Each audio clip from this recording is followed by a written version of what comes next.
9, 8, 7, 6, 5, 4, 3, 2, 1. It's Fluent Top 10s. Yes. It's Fluent Top 10s. It's the 10 worst draft day moves in the NFL, in the NBA. We're going to be breaking down the top 10. But first, the most important thing from this weekend. You heard it here first. I will play it for you now.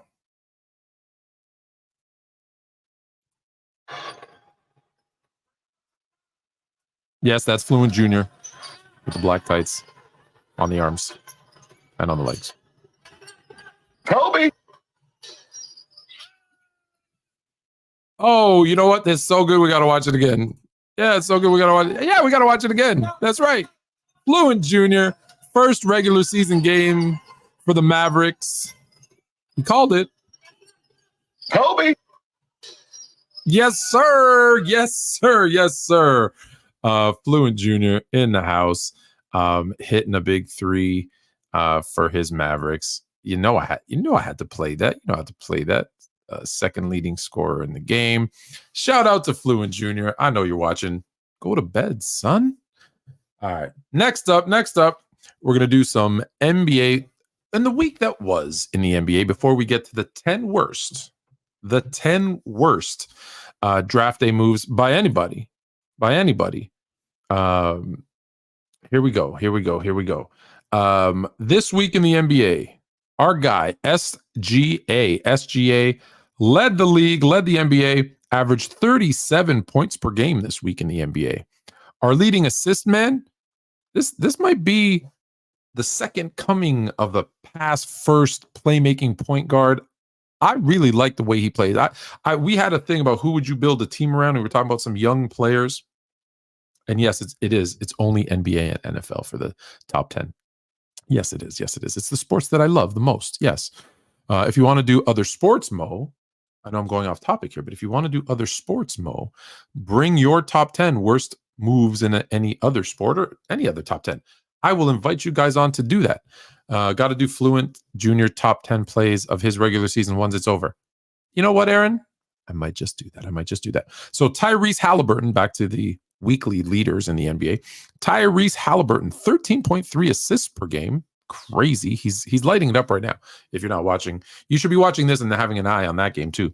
Nikola Jokic, he does more than play makes. 17 rebounds a game for the Denver Nuggets.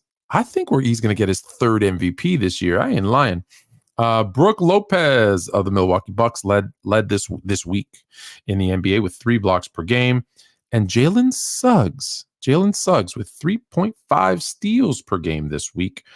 The NBA's performer of the week, according to the NBA, Tyrese Maxey, 50 points, 7 threes, 7 rebounds, 5 assists, 3 blocks even for Tyrese Maxey. Man, have the Philadelphia 76ers looked good? No surprise.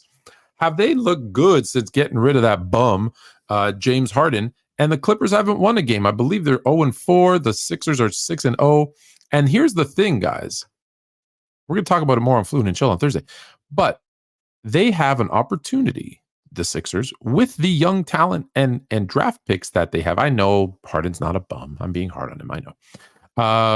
He is a playoff bum. With the capital that they got from that James Harden trade, they can pick up a significant player to make a finals run here this year. This might be the year for the Philadelphia 76ers. I'm just saying. All right. That being said, before I get into the topic of the week, which is our top 10 worst draft day moves. So this isn't draft picks. Let's be clear. This isn't draft picks. This is draft day moves. I have a little bit of a rant. I know I don't talk about NCAA very often. However, the NCAA, next to maybe the IOC, the Olympic Committee, and FIBA or FIFA. I did it again. I said the peace sign. That's where the balloons come from. And FIFA. Other than those two, the NCAA might be the most corrupt, poorly run, poorly managed organization in the world of sports, without a doubt. And here's another example. Okay, forget all the horrible things they've done to the student athletes, although there's been many. But what they just did to Jim Harbaugh is a complete joke, and they've done stuff like this in the past. So let's be very clear. Somebody there cheated. No problem. And they should be punished. I'm not saying they shouldn't be punished. They haven't completed an investigation yet. Even when they do complete the investigation, they're probably going to find out that it wasn't Jim Harbaugh and he didn't know anything about it. But they already punished him and suspended him for 3 games. He can't be on the sidelines for the games for 3 weeks. How? So before we do the investigation, you know what? It's a minor offense. I'm going to put you in jail for 3 months, and then we'll figure out if he actually did it or not. Like, are you serious right now? Are you serious right now? You're going to punish the person before there's an investigation? Like, it's just typical NCAA bullshit for stuff from them. Pardon my language. Tony's in the house, and he says, any chance Harden gets blacklisted next year? I'll tell you this. If this team continues to lose and he keeps saying he's the system, he doesn't play in a system, and if he starts to complain again, I'm surprised he hasn't been blacklisted yet. I think people are done with his antics because now I don't think his play justifies the stuff you got to go through to deal with him. Once upon a time, right? When he left OKC, became a superstar, and by your standards, not by mine, but became a superstar in Houston. Sure, you took the chance on him. He goes to Brooklyn. Okay, that was broken. Goes to Philadelphia. Okay, last chance. That was last chance. The process that failed, and now you go into the Clippers or the Buffalo Braves, and you're doing, and it's not working. It's not working. So I'm done. I'm done with James Harden. I'm done with the NCAA and their stupid rules. So let's get into first our new members. Jalen Johnson in the building. What up is a new member. ZZ Honcho is a free member. Let's be honest. ZZ don't pay for nothing. Ella the Misfit, new member. The Official, a new member. It's Khalil TV and the talented Mr. Flowers. Talented Mr. Ripley, by the way. Good movie. Good movie. If you haven't seen it, Kevin Costner plays like a serial killer. It's fantastic. The talented Mr. Ripley. You know what? That might be a side top 10 that I'm going to do, because I don't know if you guys know this. I'm really into like serial killer and those type of movies. So I'm going to do a serial killer movie, a top 10 list. So let's get into this top 10. Worst draft day moves. Again, not draft picks, draft day moves. Okay. Are we ready? Let's see if this works. I tried something new. Let's see if this works. Boom. Yes. Number 10. Number 10. The guy who's allowed to kneel without getting blackballed from the NBA. Or NFL, pardon me. I had NBA on my mind. Yes, it's Tim Tebow. The Broncos wanted the third pick for Tim Tebow. They gave up a second, a third, and a fourth for a quarterback who can't throw. Pretty impressive. Tim Tebow comes in at number 10. We're going to pause and take your comments as we go through this. Have I started researching for Black Friday? FIFA, I already know everything I need to know to defeat not low cholesterol and Misfit Mars. This is light work. You got my 3 Magic, my favorite player of all time. We're talking about him. John Stockton. I just had the assistant coach for the Utah Jazz. We learned all we need to know about the Jazz. And what's the other topic? I should probably know the third topic. The third topic. Oh, Wilt versus Bill Russell. I've been talking about Wilt and Bill Russell for 30 years. I don't need to do any research. I'm ready. I'm ready to go. Come back to the panel. Hey, if they move the panel to prime time, Big Tone, I'm in. If they move the panel. So number 10, Tim Tebow.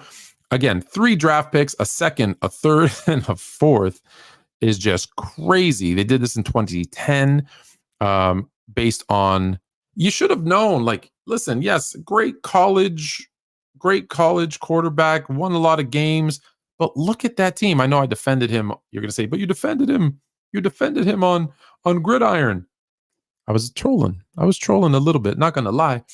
But at the same time, yes, for college, he was great. But look at the team Florida had. Like, they were insanely talented. Tim Tebow comes in at number 10. 3 draft picks to pick third overall and pick a guy to play a position he can't play is just crazy. Terrible draft day move. Honorable mentions. The Trae Young and what ended up being Cam Reddish for Luka Doncic. That's a terrible one. One that's going to be on the top 10 list, I think, in a couple of years, once he wins his MVP and wins an NBA championship.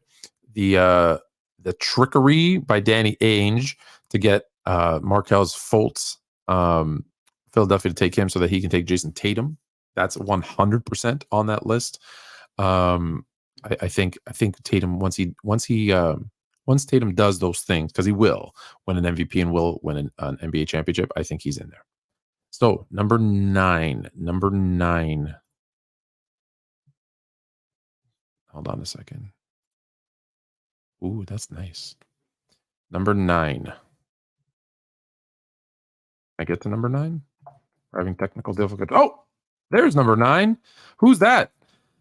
It's Bill Russell giving the finals MVP to Kawhi Leonard. In 2011, some people don't realize this, but in 2011, it was actually the Indiana Pacers who shoulda, coulda, woulda had Kawhi Leonard, but instead they shipped off David Bertans and Kawhi Leonard to the San Antonio Spurs for young guard George Hill, who played 5 seasons for the Pacers, averaged, I think, 12 points, 4 assists, shot just under 45% from the field. For a guy that, let's be honest, when healthy, and I get it, when healthy, is a top 5 player in the NBA, one of the best defenders in the NBA. If it wasn't for degenerative knees, is probably in a completely different conversation. Finals MVP 2 times, NBA champion 2 times. Did it as a piece of a great aging Spurs team, and then obviously was the final piece needed for the Toronto Raptors to get their one and only NBA championship. Shout out to the Toronto Raptors. I know that I listen to NBA radio when I'm driving. I know that White Mamba, Brian Scalabrine, I'm coming after you, son. Don't like talking about Toronto, but we'll talk about that. Shout out to Mark from Toronto on that show. All right, so Kawhi Leonard coming in at number 9, the trade from the Pacers, Kawhi Leonard and David Bertans for George Hill. Like and this is the thing. At the time, look, a lot of these at the time, you're not going to know. Some of them you knew. But in retrospect, they're pretty bad. So Kawhi Leonard coming in at number 9. Number 8. Oh, yeah. Salute. Trent Richardson. The Browns, everything the Browns do, really, let's be honest, right? It's the Browns being the Browns. But the Browns traded their 4th overall pick, the 4th rounder, the 5th rounder, and a 7th rounder to move up 1 spot. This is why running backs are so undervalued now in the NFL. To move up 1 spot to 3rd to get 3.5 yards per carry from Trent Richardson, which is absolutely insane. Minnesota ended up getting, that was to the Colts, but Minnesota. Minnesota ended up getting, I think, Pro Bowler Mac Khalil instead. So I think they definitely won that trade, but giving up that much draft capital for Trent Richardson is crazy. Here's what's crazier about this one. Here's what's actually crazier about this one. The Browns, being the Browns, were able to trade Trent to the Colts for a first-round pick. And what did they do with that first-round pick? Johnny Manziel, baby.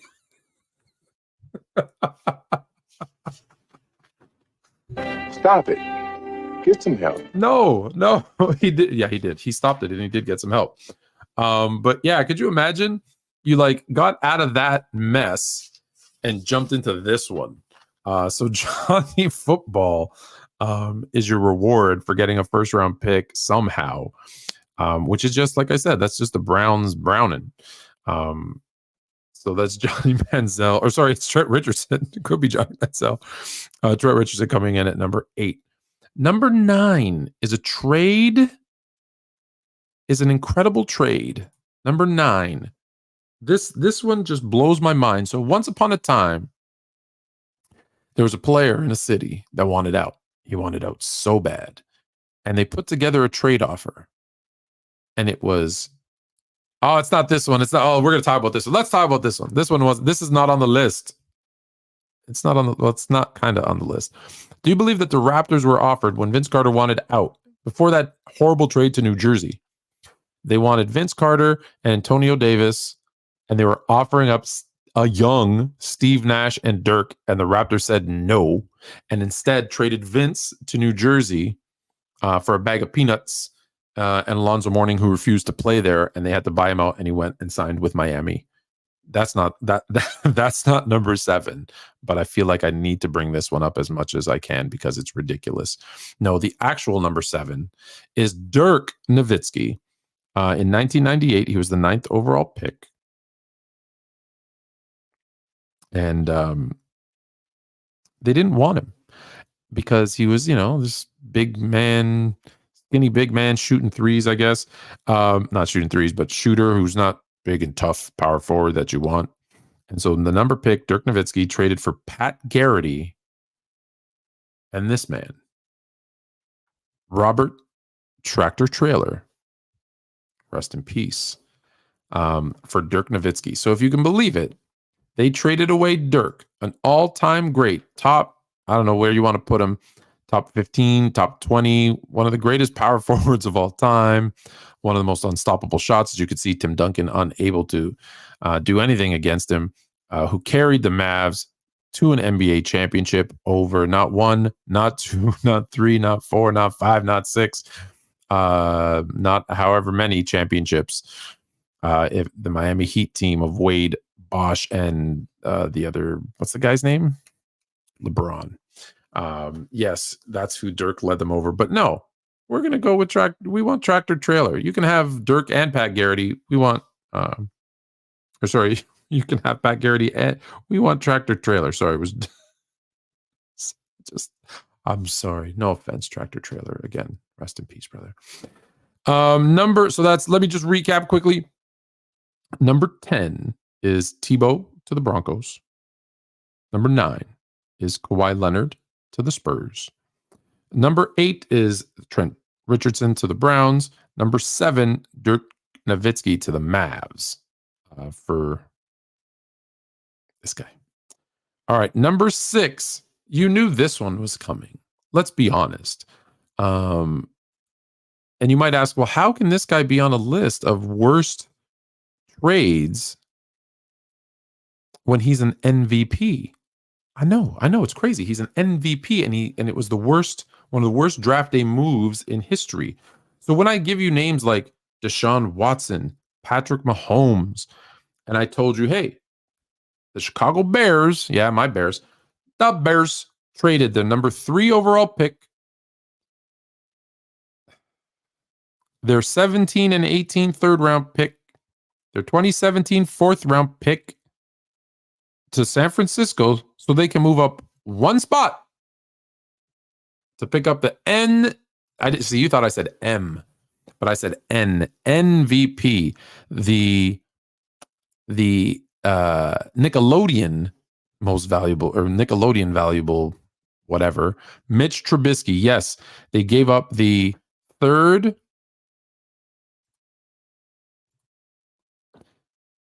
overall pick. Their 2017 and 2018 third round pick. Their 2017 fourth round pick to San Francisco. Another one where they moved up one spot to take Mitch Trubisky, who, let's be honest, is not Deshaun Watson. Beginning of his career before he did what Mitch Trubisky does. No, sorry. Excuse me. Deshaun Watson before he did what Deshaun Watson does. And for those that don't remember, yeah. So Mitch Trubisky coming in at number 6. Number 5. This is where we get into the good ones, I feel. Number 5. If it wasn't for this person, first of all, if it wasn't for this person, one of the greatest all-around players in the history of basketball, one of the top 10 small forwards of all time. If it wasn't for him, some say there would be no GOAT debate. There would be no GOAT debate if it wasn't for him. Yep, we're talking about none other than Scottie Pippen. The year in Chicago that he played a full season without Michael Jordan. MVP of the All-Star game, third in MVP voting, All-NBA first team, 22 points, almost 9 rebounds, almost 6 assists, and just under 3 steals per game. That's Scottie Pippen. So it'd be curious to know, Scottie Pippen for Olden Polynice. Olden Polynice, I believe, averaged like 8 points, 7 rebounds.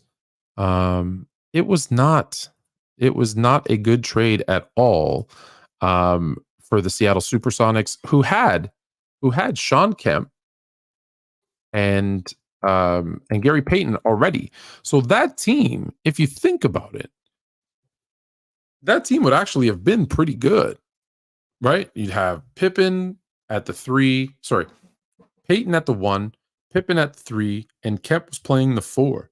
That team would have been able to get out and run and defend. Like you could have figured out the shooting guard and the center position pretty easily. Hey, Shy Native, thank you for being number 44. I appreciate it. Don't forget to like the video. We're doing top 10s, worst draft day moves. We also have a surprise guest who has a beef with me who's going to come on, and we will then be sending you the link and bringing you as well. So here we go. Link. Yeah. I sent you the link, bro. Number 4. Number 4 should come to no surprise to anyone who watches the NFL, to anybody who is a historian of the NFL, for anyone that is a fan of the Dallas Cowboys, because Herschel Walker at his peak was traded to the Minnesota Vikings for basically 18 players in a draft. I want to say it was actually, that's a little inflated. I want to say it was like 6 players and 8 draft picks or something ridiculous like that. And basically I found this graphic and I had to share it because Jerry Jones and Jimmy Johnson minus Herschel Walker gets them 8 players and draft picks and 3 rings. Minnesota got bupkis. Herschel Walker's still great, but this was a trade that completely transformed a franchise in the Dallas Cowboys when they were able to offload Herschel Walker. And it was 5 players and 6 picks, but it grew and grew and grew. Obviously, some of the players like Darren Woodson, Russell Maryland, and probably most importantly, Emmitt Smith, right? Emmitt Smith, all-time leading rusher in the NFL, all because of this Herschel Walker trade. So we're going to pause at number 4 for a second. Because we got someone knocking on our door. Hello? So first of all, Kemp didn't show up until 89. And Gary Payton didn't show up until 90. So if you get Scottie Pippen on the crew, you don't think you get them? No, you don't. That doesn't happen because I think they're a lot better. Good? I think they're a lot better than they were And they stole Sean Kemp. I mean, they got him in the middle of the first round, so it wasn't like they got him with a lottery pick or something like that. They got him in the middle. But Sean Kemp wasn't really like a highly, I don't want to say highly, but he wasn't. That's why they got him in the middle round. Actually, he was. He was supposed to go to University of Kentucky, but he didn't. He didn't go there, and he ended up enrolling in a junior college and didn't play. And he put his name in the draft, and he got drafted in the first round. In the first round. But so you're saying all the reasons why he still would have dropped. Who was on that? Who was on that roster that you think they would have been better in 1988 than, and they wouldn't have gotten Gary Payton or Sean Kemp? So you got Scottie Pippen on that crew. You still got Tom Chambers on that crew. All right. You still got Xavier McDaniels on that crew. Let's see who else is on that crew. Jack Sikma's already gone. He's been gone at that point in '88. Or it's Jack Sikma. Maybe I think Jack Sikma may still be on that crew in '88. This was 87, that 87-88 team. Yeah, that would have been Pippen rookie season. Yeah, his rookie season. Yeah. So it was Dale Ellis was. I pulled it up. Dale Ellis. Okay, Xavier McDaniel, Tom Chambers, Nate McMillan, Alton Lister, Derek McKee. Yeah, that's a playoff team, Tom. Sam Vincent. Really? That's a playoff team. Yeah, that's a playoff team. Well, they were. Well, hold on. They were a playoff team with Olden Polonese. They won 44 games and first round exit. So they were a playoff team already. They went 5 games. I think they got that. I think they got that number 1 overall pick. I forgot who they got it from. They didn't get it because they were bad in '90. Yeah, because the next year they win 47 games. They're in the playoffs again. So I still see. I forgot who they got that pick from. I got to. I'd have to check who they got the pick from, but again, it's obviously the dominoes fall differently. Yes. If they get Scottie Pippen. But I don't. Do you think Pippen, who even in Chicago, again, Pippen was another one that needed a couple years to develop, right? Let's not forget he was coming off the bench averaging like 7 points. So it's not like he would have gone and they had instantly become a 50-win team. But by year three, do you think they need Payton? Because that's what Scottie Pippen was. He came into the game as a lead guard. He just 6'8". That was the difference. Yeah, but you don't think they're going to get a more traditional, in those days, still a traditional point guard and have Payton? That's why I said if everything still happens the way it happened, you're looking at Payton at the 1, Pippen at the 3, Kemp at the 4. And Dale Ellis could still be there at the shooting guard, or heck, it could be me at the shooting guard and you at the center. Like, that's a defensive stopper. Like, that team might be the best perimeter defending team in the league. No, that's a damn good defensive team with Nick McMillan, Gary Payton, Scottie Pippen. Yeah, that's a damn good defensive team. 100%. I'd hope they'd keep McDaniel. I don't know. That draft day trade that you talked about with Emmitt Smith. Isn't that called the Great Train Robbery in history? Here it is. Yes, I believe that's the Great Train Robbery. That is when it's out. And Tone, just so you know, in 1989, I mean Herschel Walker was still. That is absolutely. Yes. I'm still thinking about I'm thinking about a running back in the game today. Like, if you can imagine, maybe Jonathan Taylor, maybe a little bit older, but still doing what he's doing. That's basically what Herschel Walker was. I would say the best way I could say it is, imagine Derrick Henry 2 years ago. That's what I was going to say, Tone. Derrick Henry 2 years ago, right? When he was still King Henry, and then saying, hey, we're going to trade him. And you're like, no problem. Here's 6 players. Here's what I want to remember what it was originally, because it was originally 5 players and 6 draft picks. Now they turn that into, with other trades and stuff, into 18 players and picks. And again, Darren Woodson, Russell Maryland, and most importantly, Emmitt Smith to go along with Troy Aikman and Michael Irvin, those were the triplets that Nate Newton. It was Nate Newton. That whole offensive line came from that draft they trade. And that's a lot of success of Emmitt. That might be number 1, Tone. I haven't seen the rest of the list. I have not seen the rest of the list. And listen, when you see number 3, you'll understand number 3. Yeah. Now, here's the thing also, it's the value you get back. So even though, right, it clearly was incredible for the Cowboys. It was also good for Minnesota. It's not like they got a bum. Just right? I don't know how to turn that chime off. Oh, is that yours? Yes. I thought it was mine. It's on the. I got new equipment, as you can tell, and I don't know how to turn the chime off on the computer. What did you get? I'm still figuring it out. So I got a new laptop. So I'm trying to figure out. Yeah, I'm trying to figure out how to turn this off. And Here, I could do it for you. please. No, oops, wrong one. I got it. Number I know you got something else to say, but let's I've only got 3 left, so let's go through them. Let's go through them. Number 3. You'll understand this one. What is it? Is it a phone? Yes. Hold on. This is what I'm. Is it an iPhone? The iPhone is attached to the computer, and this is what I'm trying to do, Tone. I'm trying to figure out how to get it to. Do I need to turn the phone off? Do I? Because it's attached to the computer. How it got attached to the computer, I don't know. And this is what I'm dealing with, Tone. Right? this is what I'm dealing with. So I'm wondering if I turn my phone off, would that? Let me see if I turn my phone off with that. Let me see if that works, because this is the oldest old head moment I've ever seen in my life. I am becoming more technologically advanced than I am right now, because I'm not, I'm more modern than I used to be, but I'm not as modern as I can be. Let's put it that way. That is hilarious. Okay, back to the list while you try to figure out all your chimes. Number 3 on the list. We're gonna get to number 2 and then I'll recap them. Number 3 on the list. You knew, right? Vlade Divac goes to the Charlotte Hornets for Kobe Bryant, and obviously we know what happened with Kobe. Also, rest in peace, Kobe. That was a steal among steals, because the best part is, they tricked the Nets. They tricked the net. That's correct. They every time it dings, I'm gonna say that's correct.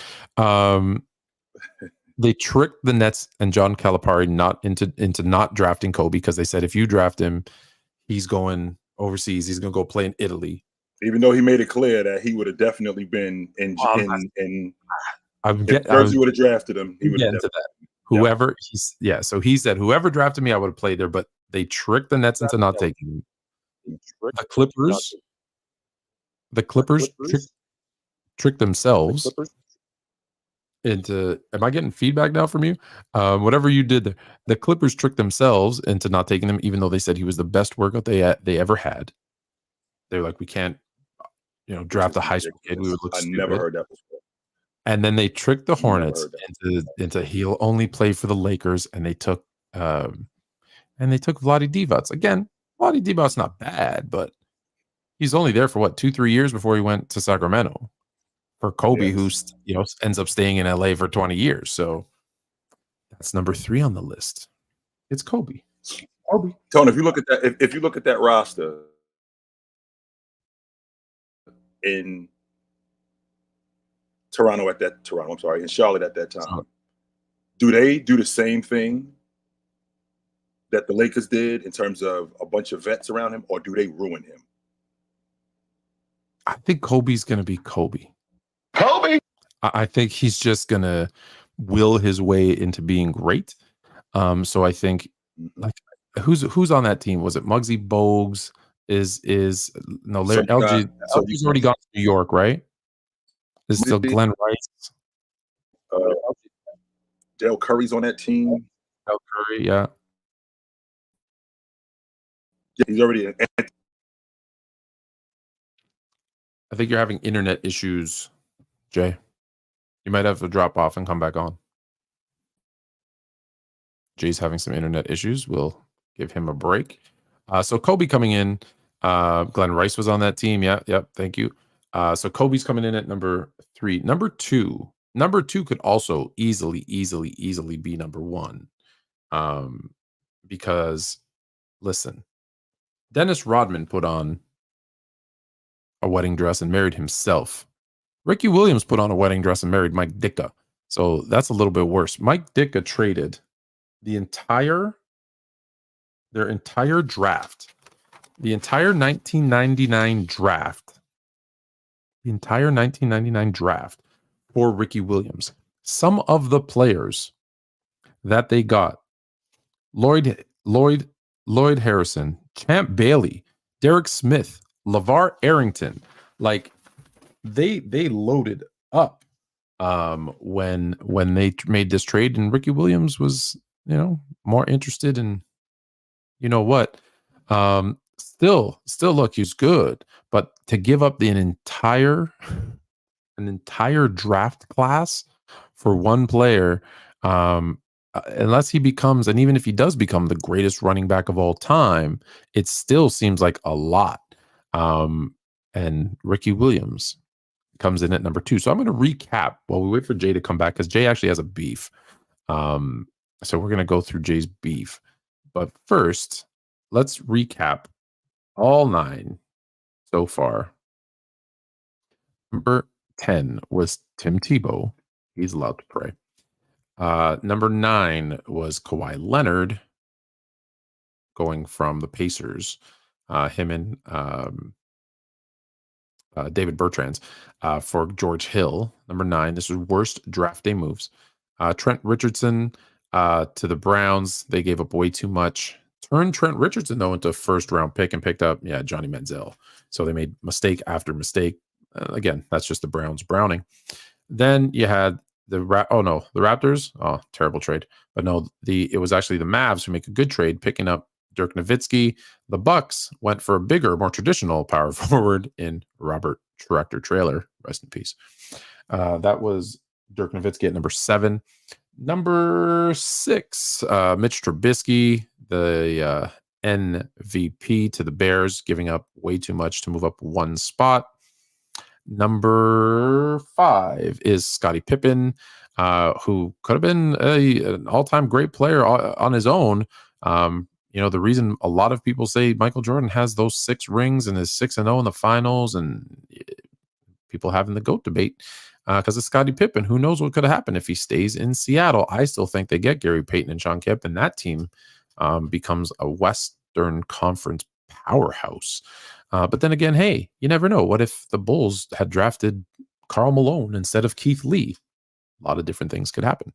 Malone and Jordan might be the greatest tandem ever, and Jordan might be the all-time assist leader instead of John Stockton. Crazy things could have happened. Number what number are we on? 4. Herschel Walker for an entire team and 3 rings. The Dallas Cowboys made the most significant trade in sports history. Number 3, Kobe. For Vlade Divac, sending him to the Lakers instead of the Charlotte Hornets, the original Charlotte Hornets. Number 2, Ricky Williams for an entire draft class. And number 1, you're coming in just in time for number 1. Uno.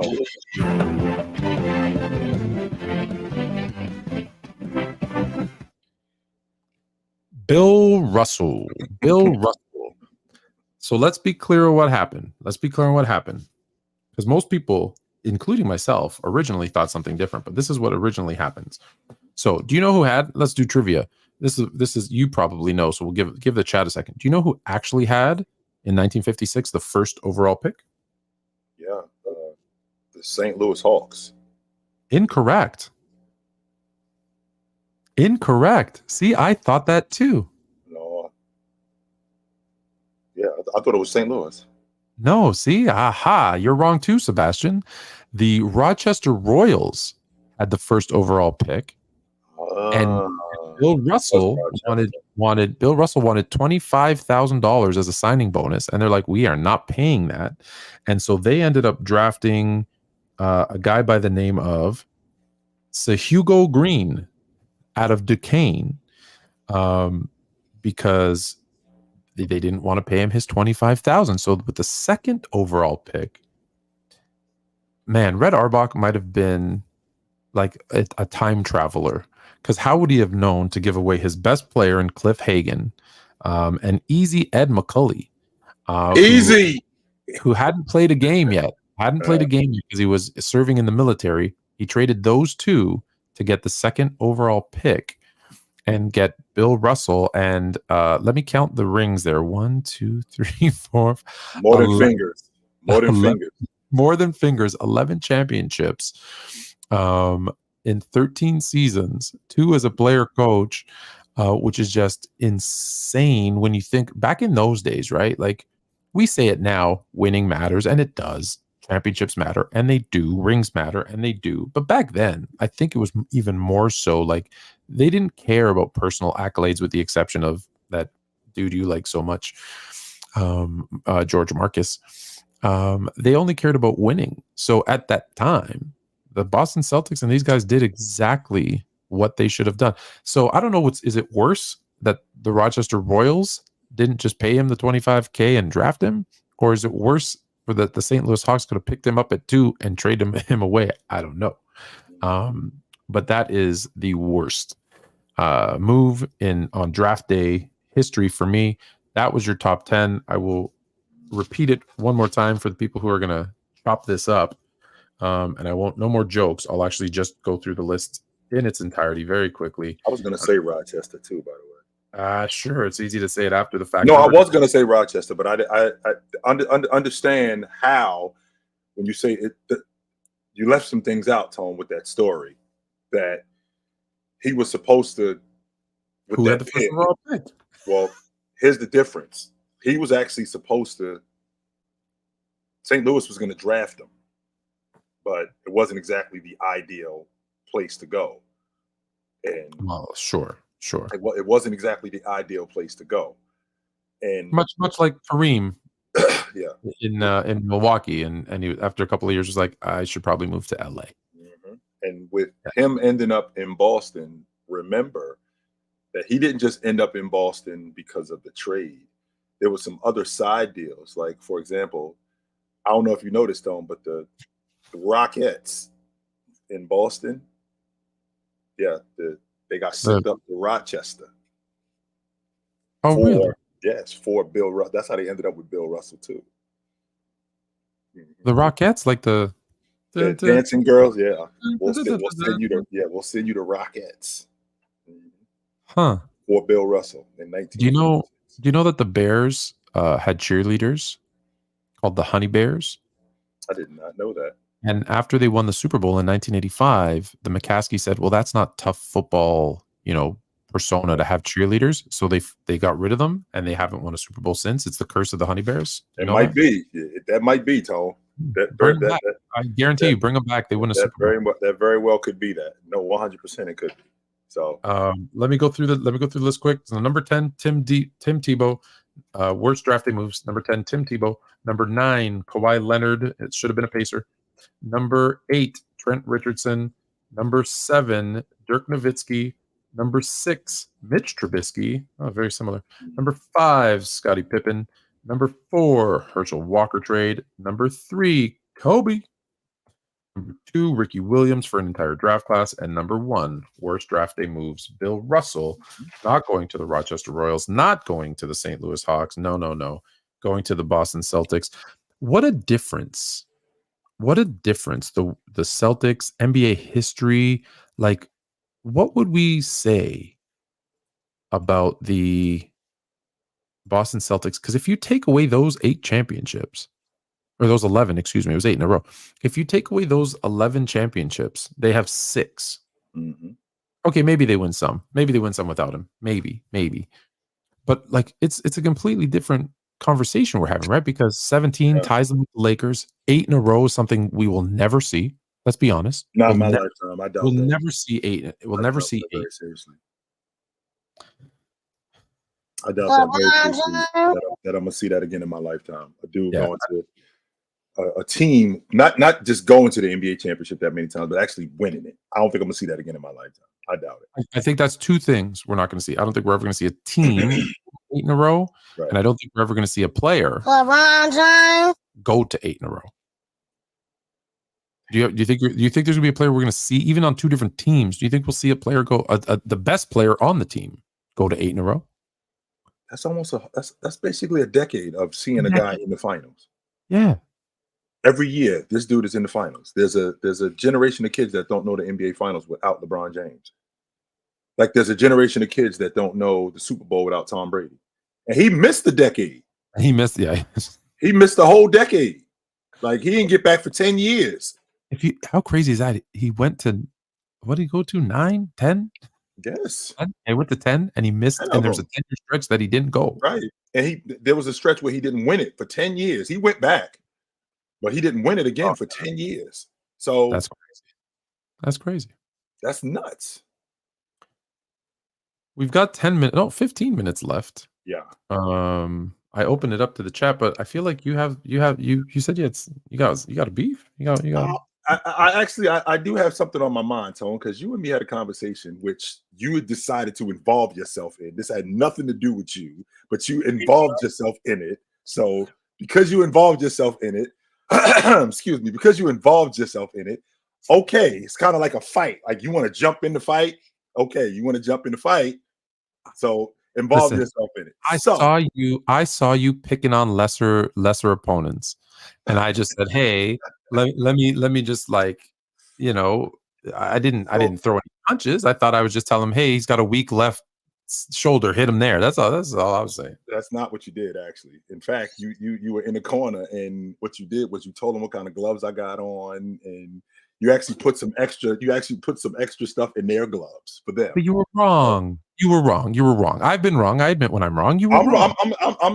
I admit when I'm wrong too. I'm not always right about everything. There's plenty of things that I'm wrong about. 100%. There's plenty of things that I'm wrong about. When I think about the continuity argument, when I think about the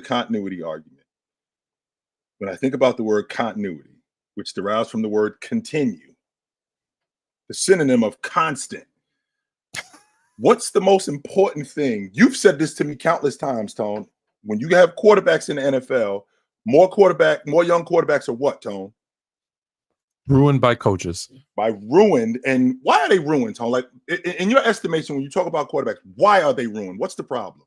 There's typically one of two things: either bad coaching or a rotation of coaches. Right. So there's no consistency with their coaching. Or continuity. Okay, I could get with that. Right. So if you have a quarterback that's in a system, like Joe Montana was in the West Coast, he was in the West Coast offense for over a decade. Not only was he in the West Coast offense for over a decade, he had Bill Walsh for a decade. So when you get a guy like Jordan, who has Phil Jackson for 10 years. Right? He's got Phil Jackson from the 87-88 season to 97-98. For 10 years, he has this guy. And he has him in a specific system, which he flourished in. He was already Jordan. If I asked you, Tone, how good do you think Jordan is without the triangle? And how much better was he when the triangle came about? So there's two different answers there, because Jordan as an individual, right, is better statistically without the triangle. Jordan and teammates are better. Rockefeller, y'all, are better with the triangle. Right. So he wins more with the triangle, but statistically, all his numbers took a hit because they take the ball out of his hands.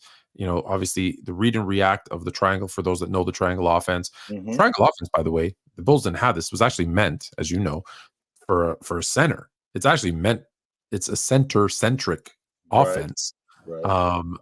And so, but it takes the ball out of his hands. So all of his scoring went down, his rebounding went down, assists went down, all because the ball's not in his hand. Wherein, Doug Collins, and let's be honest, Doug Collins had zero coaching experience. Not college, not high school, definitely not the NBA. When he took over the Bulls, he had no coaching experience. No, he did not. That offense, and he said, just get the ball to Mike. It's like that Will Smith episode. Just get the ball to Will. And that was it, right? So, and that wasn't working. So when you get a dude like Phil Jackson and Tex Winters who comes in and we implement this system, because I actually think that Jordan was actually a better player once that came in, even though yes, absolutely. I think overall he was a better player, but that doesn't happen without having one of the best players ever for 9 years, without having one of the best systems that the NBA has ever seen for a decade. That's a big deal to have that stuff. Okay, I got to pause you there though, because that's part of the problem. Is that the conversation I got? So maybe there was a different conversation. The conversation I got was there was a comparison between the first 7 years of LeBron versus Jordan, and that Jordan had continuity those first 7 years and LeBron did not. And that's, if you listen to what I replied to you, was in there, those 7 years, if you just look at those 7 years, Jordan had 4 coaches. Right. 2 of them had never been head coaches in the NBA. Again, with the damn balloons. There we go with the deuces again. 2 of them had never been coaches in the NBA. Right. One of them had 0 coaching experience. So their first coach, I believe, was Kevin. His first coach, Kevin Lockwood. Who came from a losing system in New Jersey as a net. His next one for the next year's, I honestly forget his name, but he's there for 1 year. But let's be clear, I believe he was the Hawks. It was Stan. He got swept in the first round 2 years in a row. Okay. Right. So then year 3, he gets his 3rd head coach in 3 years, talking about screwing a guy up with coaching, who is Doug Collins, who's never coached before in his life. Right. And he comes in and he coaches him for 2 years. And now it's the assistant who, okay, yeah, he had experience as an NBA player and he was a G League or whatever the equivalent was, G League coach. And then the assistant, and then takes over. So in that 7-year stretch, he had 4 different head coaches. Right. When you look at the roster makeup, between Doug Collins in 89, his last year, and 2 years later, Phil Jackson's second year when they win the NBA championship, there's 11 players that have come in and out of that roster. Right. In that 2-year stretch. So the guys that are there, you're right. You had John Paxson, who came in year 2. Okay, Jordan, and then John Paxson, who comes in year 2. Grant and Pippen, who come in year 4. 87, 88. King and BJ Armstrong, Cartwright, who comes in year 5. BJ Armstrong and Bill and Stacey King, who come in year 6. And Cliff Levison came that year that they won a championship. So those guys did not have continuity or consistency because it was a different player. And when I look at LeBron, again, if you compare talent, it's a different conversation. We're talking about continuity. When you look at LeBron, in his first 7 years, he had Paul Silas, not a great coach, but a veteran coach for the first 2 years. Mike Brown comes in, and although it's Mike Brown's, I believe, first time head coaching, he comes from San Antonio, working under Popovich. Indiana, working under Rick Carlisle. So he comes from a good coaching tree. He's there 5 years. In those 5 years, so consistently, at least in coaching, in those 5 years, say what you want about Mike Brown. In those 5 years, and a lot of this has to do with LeBron, of course, but in those 5 years, he goes to the NBA Finals once, and he's the number 1 seed in the NBA, most wins in the NBA for 2. So for 3 out of the 5, won the coach of the year too. One coach of the year. In those 5 years, they are an NBA Finals loser and the top team. Again, with these stupid things every time I do something. Out of 3 of those 5 years, he is an NBA finalist and then best record in the NBA too. So if he stays, if LeBron doesn't go to Miami, Mike Brown isn't getting fired. Maybe he's there for 10 years. And then when you look at the players, he has himself, obviously, in year 1. Gauskas is still there. You have Mo Williams coming in year 4. There's actually, if you add up, Varejao comes in early. Yeah, if you look at those 7 years, his core players, again, not as good, but his core players are there with him longer. There's more years of experience as Cavs together than Jordan's. So again, the whole point and if I misunderstood your argument, then we'll have a different conversation. But if the argument was who had more continuity in those first 7 years, if you look at players and coaching, it's actually LeBron. It's actually neither. But if you have to compare the two, it's him. So when I think about the way the roster was constructed, when I think about with Cleveland, the way that roster was constructed with Ilgauskas, Varejao,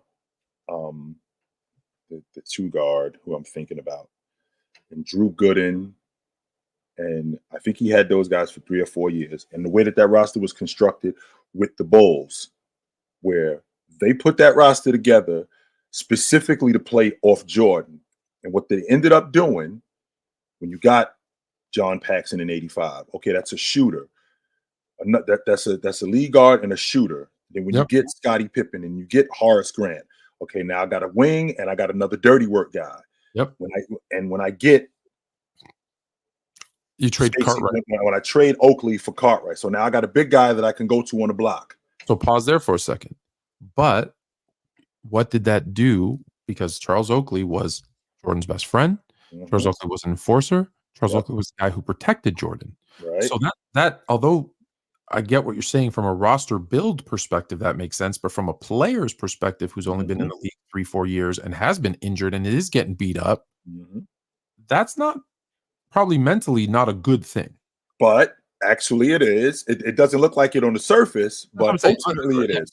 Ultimately it is. So with this group, they're actually getting better. And we're building continuity with this core. We got Jordan, we got Pippen, we got Jordan, we got Paxson, we got Scottie Pippen, we got Horace Grant, we got Cartwright. Okay, this is our 5. Now we got to get the other guys in here. We get Stacey King and BJ Armstrong in here. So now we have a core guy. We got a core of guys where we're getting close to winning it. Now we just got to implement a system, which goes back to the theory with Mike Brown. Mike Brown was there for 5 years. In the 5 years he was there, 3 of those 5 years, they had the best record. Tone, you heard Mike Brown say he comes back to the huddle and says, we're not doing anything. We're just going to let LeBron James do his thing. That was basically the philosophy there, which would explain why they were losing, because you had one guy with the ball in his hand. And not only did you have one guy, I agree with that. Not only did you have one guy with the ball in his hand, you had one guy with the ball in his hand where everybody can key on that. Phil Jackson and Tex Winters came up with the idea that we got to involve everybody with the mixture of guys we got and the skill set that we have. I've been pushing the triangle because he was there even before Phil Jackson. He'd been pushing that, just no one would listen. Right. So with the addition of this system that now we have, which I'm already on record saying, I think Jordan was actually better in that system than he was before that, because he became a more complete player offensively. I felt like he became a better passer. I think he got smarter as a basketball player in that system. So did Scottie Pippen. So did Horace Grant. So did John Paxson. So did all of those. So did Bill Cartwright, which would explain why they kept winning after they won that first championship. It wasn't like they won one and then that was it. No, they started steamrolling everybody because they were in that system for a couple of years before they won it. Then on top of that, they got better. So because they got better, you look at what happened after 1991. They kept rolling because that same crew was still together. I agree with you after that. You don't even have to make a case after 91. But again, my understanding was Jordan to that first chip versus LeBron to when he jumped ship. So an interesting point from Woodage, they passed on Tim Hardaway and Vlade Divac for Stacey King and BJ. So they could have. It's easy to say that today, Wood, about Tim Hardaway, but just so you know, Stacey King was the national player of the year, best player in the country. Let's be clear about that. I will also say they drafted Keith Lee instead of Karl Malone as well. So for all the people who say, Jerry Krause is this brilliant GM, he made a lot of mistakes. He got very lucky. Let's be honest, with one of his picks with Pippen, like that wasn't even his pick; it was a trade. But let me go back a step though, because again, we're talking about continuity. What you're trying to do is talk about the talent, and that I don't argue with that. But hold on. So you talked about Paxson being the point guard, and then Pippen and Grant being the wings, and they're building that starting 5. Again, if we keep, because talent is what's going to make this what I'm about to say. Everyone's going to fight it, but hold on. So they already have drafted their center, an all-star center. 1 minute. Thank you, FIFA. I only have 1 minute left, so I'll make this quick.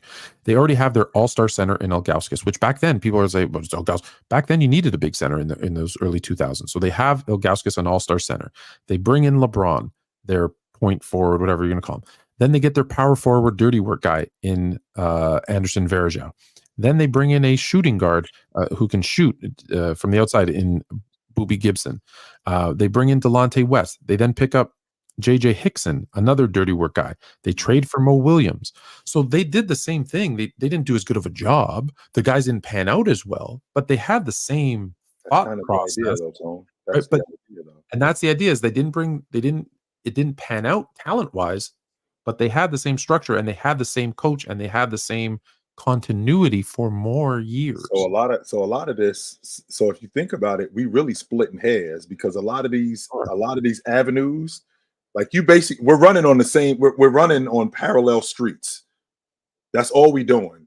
It's just that you on this street over here, I'm on this street over here, and that's what I'm saying is that it's the same thing. It seemed was Jordan had continuity for the first 7 years and LeBron didn't, and it was more like this. That's all. And now we're out of time. Check us out on Fluent and Chill on Thursday. And don't forget, Black Friday, we're going to smoke not low cholesterol and Mars. Until next week. Take it. 10, 9, 8, 7, 6, 5, 4, 3, 2, 1.